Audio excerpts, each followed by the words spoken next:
Olá, está começando mais um De Frente com a Lei, essa série de entrevistas dentro do podcast Caxias Conversa, com a proposta de detalhar ideias, projetos dos vereadores ao longo de toda essa 19ª legislatura aqui na Câmara Municipal de Caxias do Sul. E a propósito disso, temos a honra de receber aqui conosco a vereadora Andressa Marques, do PCdoB, aqui onde imediato saúdo. Vereadora, uma honra tê-la conosco aqui. Eu que agradeço o convite de vocês. Para mim é uma honra estar falando aqui como vereadora eleita, né? Vereadora empossada da cidade de Caxias do Sul. Vereadora, a senhora, eu até brincava aqui antes de começarmos o nosso bate-papo, é aparentemente jovem de idade, mas muito experiente já na militância e na participação política, concorreu a vereadora em outras oportunidades.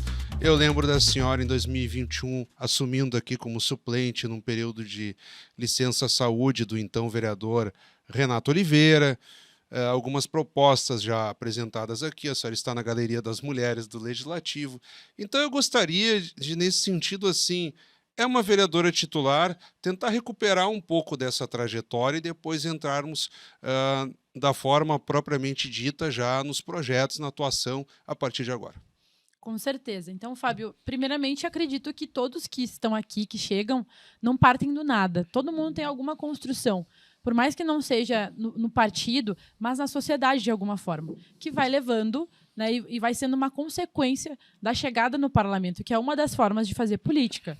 Eu participo da política desde muito jovem mesmo, desde a escola, né? Eu sempre tive essa vontade de contribuir, de participar da comunidade, do meu bairro, né, o Cruzeiro, a região Cruzeiro, de estar presente mesmo. E essa questão da educação, por eu ser, na época, estudante de escola pública, sempre foi algo que me tocou muito, porque a gente olhava, né, como estudante, até hoje é uma realidade, a situação da educação, a gente via que não era aquilo que a gente queria. Então, isso me mobilizou mesmo enquanto jovem. E aí eu comecei a participar na escola e fui eleita presidente do Grêmio Estudantil, né, do Província de Mendoza, do bairro Cruzeiro. Que idade isso, vereadora? Eu tinha 15 anos. Olha só. Fui eleita por uma gestão de 2 anos, né? Então eu estava no início do 2º ano e ia ficar até o final do 3º. Nesse meio tempo, eu conheci os movimentos que eu faço parte até hoje, né? Então, a UJS, que é a União da Juventude Socialista, que é uma organização que existe no Brasil todo, assim, é a maior organização política da juventude, e ela me proporcionou conhecer o mundo da política. E o PCdoB, que eu me filiei aos 16 anos, que na época levantava, né, a partir do mandato do vereador e depois deputado Assis Melo, a bandeira da extensão da URGS para Caxias, que se tornou uma realidade. Então, todas essas lutas e a simbologia que elas traziam fizeram com que eu me engajasse na política e as coisas foram acontecendo, mas o parlamento não era algo que eu tinha em vista naquela época, obviamente, né? E depois, agora, mais recentemente, a senhora se tornou assessora parlamentar no âmbito da Assembleia Legislativa, Exato. exerceu outras funções. Isso também ajudou a ter uma noção mais clara de como funciona o parlamento, se somando já à experiência como vereadora suplente, que eu até discuti com outros vereadores na condição da senhora que se tornam titulares pela primeira vez, e é algo recorrente. Ah, não, ali eu comecei a ter uma noção mais clara de como também contribuir de uma forma mais efetiva. Porque tem aquela vontade de ajudar, luta, mas tem que fazer com efetividade. Com certeza. Então, na verdade, assim, eu tive várias experiências nesse meio tempo, né? Inclusive, nessa casa aqui, eu já fui estagiária de um vereador, né? O vereador Rafael Bueno, na época. Inclusive, meu colega de bancada também trabalhava com ele, o Cláudio Libardi. E Rafael Bueno era do PCdoB naquela era do época, PCdoB. hoje está no PDT. Exatamente. Então, vejam como é a política. Ela é dinâmica. Naquela época, a gente não imaginava que os dois estaríamos aqui, né? E nem o Rafael, acredito que E imaginava. como colegas do vereador Bueno. Exatamente. Que já está no 4º Exatamente. mandato. Como estagiário, então vejamos a importância das oportunidades, né, que a gente tem na vida, assim, dos aprendizados que a gente vai tendo. Claro, Então, exato. tudo foi trazendo noção. Eu já estava na universidade na época, inclusive eu cursava jornalismo, tá? Eu fiz um ano de jornalismo, depois eu troquei para serviço social. Na universidade também fui do Diretório Central de Estudantes. E nesse meio tempo, eu fui tendo oportunidades. Então, naquela época, eu trabalhei com o Rafael, depois eu trabalhei com a deputada Manuela Dávila, do meu partido, que convidou para eu representar a região aqui. Depois eu trabalhei com a CIS.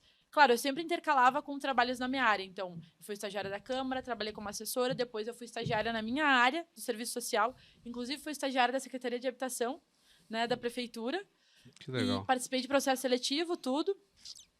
Tive uma outra experiência depois como assistente social, inclusive na Casa Lar, né, que eu trabalhei numa Casa Lar com criança e adolescente, mas sempre intercalando, assim, porque eu tinha essa vontade de atuar profissionalmente também. Né, gosto muito da minha profissão, assim, o serviço social é uma coisa que eu acredito bastante. E aí, essa assessoria, agora por último, eu estava com a deputada estadual Bruna Rodrigues, né, que foi a primeira deputada negra eleita no nosso estado. Inclusive, acho que é importante dizer isso. Claro. Porque nós quebramos paradigmas, a gente Sem vai dúvida. quebrando Não, paradigmas. sem dúvida alguma. Sem dúvida alguma. Então, ela convidou para representar Caxias e região, mas quando ela convidou ali em 22, ela foi eleita a primeira vez, já era com a intenção de fortalecer, dizendo, não, Andressa, é uma liderança, a gente precisa de ti, Caxias ali, a gente é um investimento para que tu possa ter condição de ser candidata, né, e possibilidades de vencer, enfim, então também Fortalecer foi um um patrimônio político, digamos assim. apoio. Exatamente, exatamente. E como que se deu essa articulação? Porque aí a senhora tem o próprio movimento estudantil, a vinculação nos bairros, e que pautas mais lhe ajudaram a chegar no parlamento, digamos assim? Então, no início, acho que é importante dizer, porque eu falei ali do DCE, falei Uhum. das articulações dos movimentos, mas isso foi fazendo também com que eu fosse tendo uma liderança, digamos assim, no partido e na sociedade. Uhum. Então, a primeira vez que eu fui candidata foi muito com essa coisa da juventude. Né? Aliás, eu não queria. Eu era muito nova, eu tinha 20 anos na época. Recém tinha feito 20 anos, aliás. E aí, nós sabíamos que não era com aquela questão de eleição, que era muito difícil e tal, mas o partido queria muito projetar novas lideranças. O PCdoB tem isso, né? Com as mulheres, com a juventude, enfim. E aí, na época eu fui candidata, mas principalmente com esse viés de juventude. Né? Depois da experiência, a própria formação profissional e outras vivências fizeram com que eu tivesse muita proximidade com o movimento comunitário, com esse trabalho territorial, projetos sociais. Né? Uhum. E aí acabei tendo essa vinculação na própria Associação de Moradores do Bairro Cruzeiro, né? Com outros lugares também. Que é o seu ofício profissional. Exatamente, exatamente. Então, por exemplo, tem um dos recicladores da cidade, né? O pessoal que trabalha recebe o lixo da Codeca, as associações de reciclagem, e fazem a triagem desse lixo para poder depois repassar e fazer o movimento da reciclagem. Eles vendem para as empresas e, enfim, fazem todo esse trabalho de separação de lixo em Caxias. Acabei me aproximando deles na pandemia e hoje é um segmento que me apoia, eu apoio o que a gente vai construindo junto, né? Então, tem vários projetos culturais, sociais, em territórios geralmente mais vulneráveis e populares de Caxias, que eu acabei tendo uma proximidade, uma vinculação mesmo, por pensar em como que a gente podia relacionar esse trabalho de juventude com o movimento comunitário, enfim, com todos os movimentos. Então, eu posso dizer que eu sou oriunda do movimento estudantil, mas hoje eu sou muito mais do movimento comunitário, assim, né? E, claro, continuo com uma relação, inclusive, quem coordenou minha campanha, né, o Thales, hoje ele é presidente da UJS, e ele também é liderança da juventude ali, também é do movimento comunitário. Então, a gente vai relacionando, mas a gente também vai acumulando para poder repensar a nossa trajetória, porque tu não vai ficar a vida inteira na universidade ou na escola, né? Tu não vai ficar a vida toda no movimento estudantil. Então, eu fiz a transição para o movimento comunitário e também para o movimento profissional, né? Até a eleição, eu estava fazendo parte do meu conselho profissional de assistentes sociais. Né? Então, várias bandeiras da profissão em relação a políticas públicas também foram pautas que contribuíram para a minha eleição, inclusive. Aproveitando esse gancho da assistência social, e nós temos em Caxias, às vezes, uma noção assim, Caxias não tem pobreza, Caxias é um dos maiores PIBs do estado, enfim, e não é bem assim. A situação das pessoas em condição de vulnerabilidade social, os CAPs, os abrigos, enfim. Como é que a senhora tem visto a condução dessa política e a possibilidade de, como vereadora e o conjunto da própria Câmara, contribuir com a qualificação desse setor? Muito importante isso para mim, né, e para nós que construímos assim esse projeto de um mandato participativo, né, que conta com a participação da comunidade das pessoas, entender que a gente vive num país como o Brasil. É praticamente impossível a gente achar que uma cidade como Caxias, gigante, né, a segunda maior cidade do estado, não vai ter pobreza. Exato. Né? Nós vivemos num país muito desigual. E onde tem riqueza, também tem pobreza, porque é assim que funciona a raiz da nossa sociedade, né? Não é eu que estou dizendo, nós vivemos num país capitalista, num mundo capitalista, onde poucas pessoas têm muito e muitas pessoas têm pouco. Isso acontece também em Caxias, sim. Caxias é uma cidade de oportunidades, né? Várias famílias vêm para cá pensando no trabalho, na educação. A minha família é um exemplo disso, né? Eu não sou daqui, sou da fronteira, sempre digo isso. Caxias me acolheu. Porém, as pessoas vêm para cá para vender sua força de trabalho. Então, trabalham muito para poder sobreviver. E o muitas custo de vida é alto. Muito alto. Né? Por exemplo, um debate que eu vou fazer para nós é uma questão central, a questão da moradia, né, popular. As pessoas pagam um aluguel caríssimo a vida toda e não têm condição de acessar uma moradia. E, às vezes, são trabalhadores que não recebem um salário tão baixo assim, que não conseguem. Tu vai conversar com as pessoas vivem a vida toda de aluguel. Né? Então, Caxias do Sul, sim, oferece oportunidades, mas, por outro lado, também oferece dificuldades para as pessoas que precisam e que moram aqui. E como fazer frente a isso? Aí, toco no outro ponto que eu trouxe. Eu fui eleita, né, e agora estou aqui na Câmara, mas eu não acredito que só o parlamento vai mudar as coisas. Claro que a nossa presença aqui ela é fundamental, porque eu posso trazer esses debates. Eu quero debater sobre a questão dos aluguéis em Caxias. Eu quero debater sobre a questão da regularização fundiária. Como é que as pessoas vão fazer para ter acesso ao seu título, mas mais do que isso, como os mais de 300 loteamentos irregulares em Caxias vão fazer para ter infraestrutura básica, por exemplo, né? As pessoas muitas vezes conseguem comprar uma casa, mas não têm a infraestrutura necessária no seu bairro. E eu poderia citar muitos exemplos aqui, o Monte Carmelo, Adamate, bairros gigantescos, o próprio Campos da Serra, que é todo Minha Casa Minha Vida, e não tem uma escola. Né? E como é que as pessoas fazem para terem os seus direitos básicos atendidos? Então, quero ser a porta-voz da raiz dos problemas. Eu sempre digo, né? Às vezes a gente olha para a sociedade e a gente enxerga a superficialidade, a ponta do iceberg. Mas a gente tem que olhar o fundo desse iceberg para ver o que está ali, né? Para que a gente possa pegar, e creio eu que nós, parlamentares, a gente tem a obrigação de fazer isso, de entender a raiz dos problemas e de pensar juntos como que a gente vai fazer para solucionar. E aí, justamente, a visão de como solucionar é que geralmente nos divide, ou de qual é o real problema, né? Porque, por exemplo, eu olho para a pobreza como assistente social e como uma mulher de esquerda que eu sou, eu acredito que a pobreza ela é gerada substancialmente por questões sociais. Não é culpa do indivíduo que ele nasceu pobre, que ele nasceu sem condições, que ele não teve oportunidade. Tem gente que vai dizer que cada um tem que correr pela sua própria sorte. Mas como eu vou correr pela minha própria sorte se eu não tenho nenhuma oportunidade à vida? Eu lembro que a ex-vereadora, minha querida amiga Ana Corso, ela sempre justificava as cotas como um equilíbrio. Sim. De proporcionar igualdade entre os desiguais. Exatamente, né? Então, é claro que tem o papel das pessoas, e aí, porque às vezes confundem o que a gente fala como se o indivíduo não tivesse papel nenhum. A pessoa, é claro que a pessoa, ali, a sua capacidade, habilidade, enfim, vai fazer com que ela consiga ter certos desempenhos. Mas sempre tem as oportunidades na vida que vem de algum lugar. As condições. Aí vem. E o Estado, o poder público, tem o dever de proporcionar isso para as pessoas. E fazer com que essa balança ela não fique tão desequilibrada assim.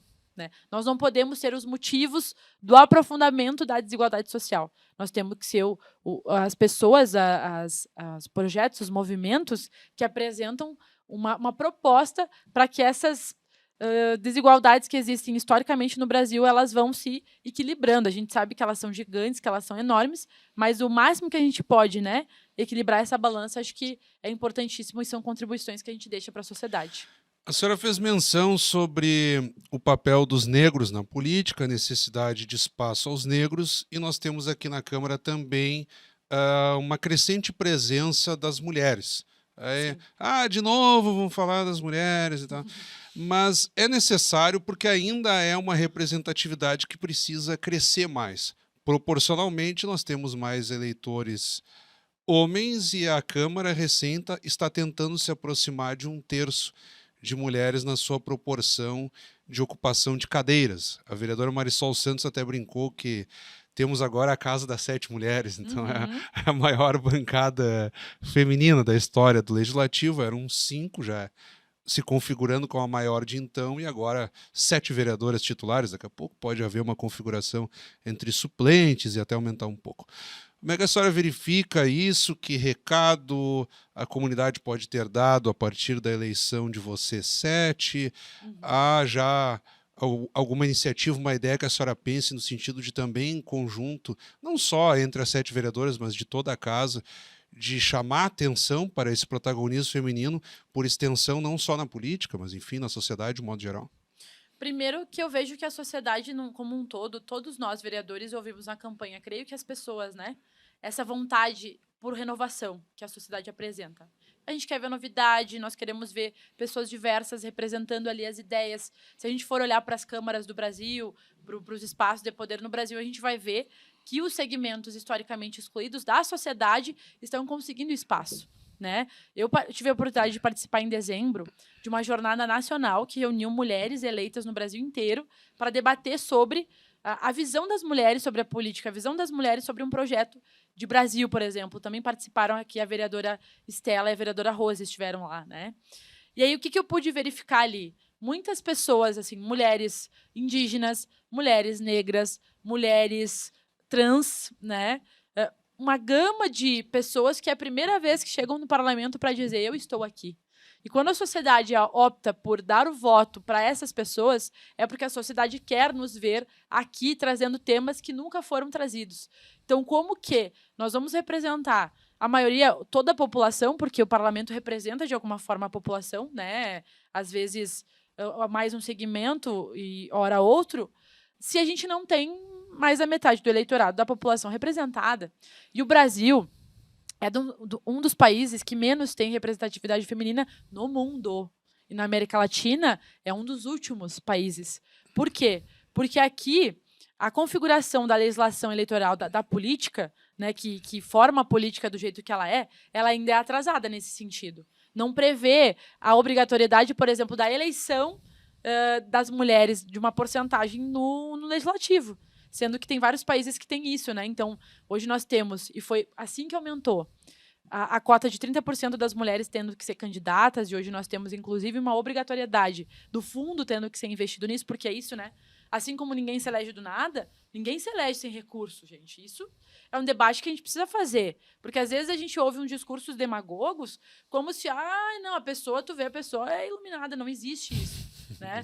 Nós, mulheres, se não tivermos investimento, a gente não vai se eleger, né? E todas nós que conseguimos chegar, porque, de alguma forma, a gente foi apoiada por organizações, pelo partido, enfim, e fez com que a gente pudesse chegar até aqui. Então, o que nós debatemos nessa jornada de mulheres que eu comentei, organizada pelo Instituto Se Fosse Você, que é um instituto que trata sobre violência política de gênero, a participação das mulheres na política, enfim, é que a gente precisa levantar a bandeira de que metade das cadeiras sejam direcionadas para as mulheres. Nós temos câmaras no Brasil que ainda não tem mulher. Se a gente for olhar para a Câmara dos Deputados, a gente vai ver que ainda é complicado, uma vergonha. O próprio Senado, o Executivo. Em Caxias, a gente nunca teve uma mulher prefeita, né? Daí as pessoas podem me perguntar, Andressa, mas é só por ser mulher? Não é por ser mulher. É por representar uma parte considerável da sociedade.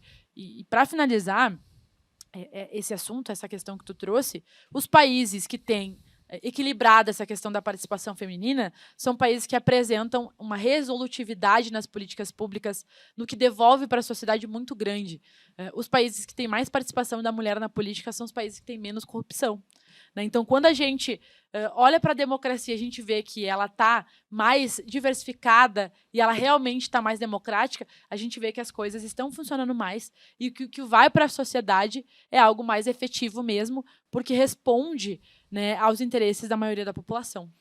Vereadora, nós estamos nos aproximando da reta final do programa, digamos assim, ao mesmo tempo que eu quero lhe agradecer pela participação, já deixar o convite para que a senhora retorne dentro de alguns meses, até para esclarecer a quem nos acompanha, a toda a comunidade, o andamento dessas pautas que a senhora abriu aqui, e são muitos assuntos e compromissos do seu mandato.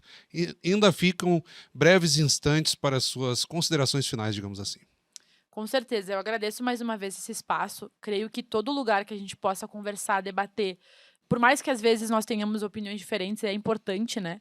A democracia, ela prevê isso, que a gente tenha tolerância entre nós, que a gente respeite, que a política fique no debate de ideias e não vá para outras esferas, né, de agressão, violência, enfim. Mas o que eu queria falar para a comunidade caxiense é que pode contar comigo, né, para as pautas mais justas, para pensar em alternativas de coisas que vão sempre representar a maioria da população.